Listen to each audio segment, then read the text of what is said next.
Валентин Атанасов, един от организаторите на това уникално кулинарно състезание, което ще започне тук, на входа на Морската градина, точно в 9 часа. Добро утро! Добро утро!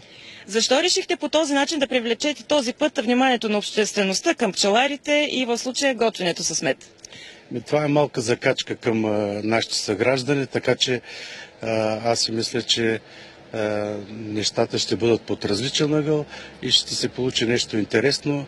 Ще бъде интересно за съгражданите ни и най-важното е, че хората ще разберат, че с меда не е само за чая, може да се слага в много неща, в много ястия, така че ще бъде много интересно. рецепти да се комбинира по различен начин. Колко са участниците? Входа свободен ли е? Може ли всеки да дойде да наблюдава? Входа е напълно свободен. Ястията ще бъдат над 50. Съревнованието, така с закачка сме го кръстили, ще бъде между нашия приятел Стефано Ранери, който е шеф-майстор от Италия, от Рим, и двама готвачи български, и ще видим кой ще приготви по-добри ястия. Нека да влезем и в кухнята. Добро утро казваме на шеф Стефано Раниери. Hi, good morning. В превода кой ще ни помага? Петър Рамеров ще се опита импровизирано да...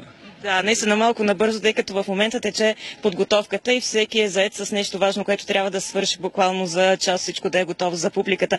Все пак да ни разкриете какво ще подготвите тук за варненската публика. Can you just explain us what you are going to prepare for Bulgarian public?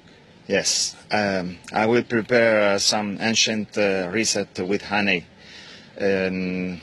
that come from ancient Rome and medieval age. Ще приготвим древни римски рецепти, в които една от основните съставки е мед. And so after the only thing you just have a taste. Основното нещо, което ще гоним, е вкусът. Вкусът, разбрахме, че вашето семейство се занимава с отглеждане на пчели край Рим. We understood that your family is involved in honey business and you have apiaries. Yes, my family have bees, yes, a farm in Rome, Italy. Да, моето семейство има пчеларска ферма в Рим. Благодаря ви много.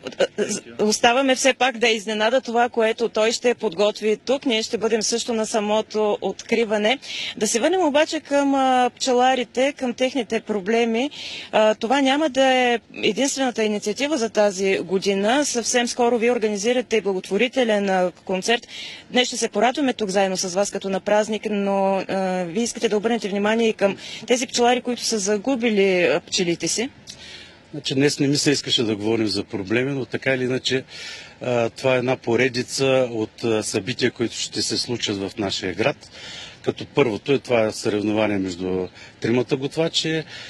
След това на 23 юли ще има благотворителен концерт, в който ще участват Валя Балканска, Деси Добрева, ще участват Добруджански ансамбъл, които са около 40 човека.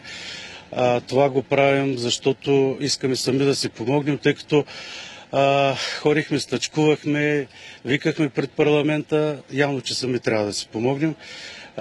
Това го правим в чест на, не в чест, в помощ на колежка, която са изтровени пчелите от пестициди над половината. Това са над 70 кошера. Жената искаше да се отказва да работи.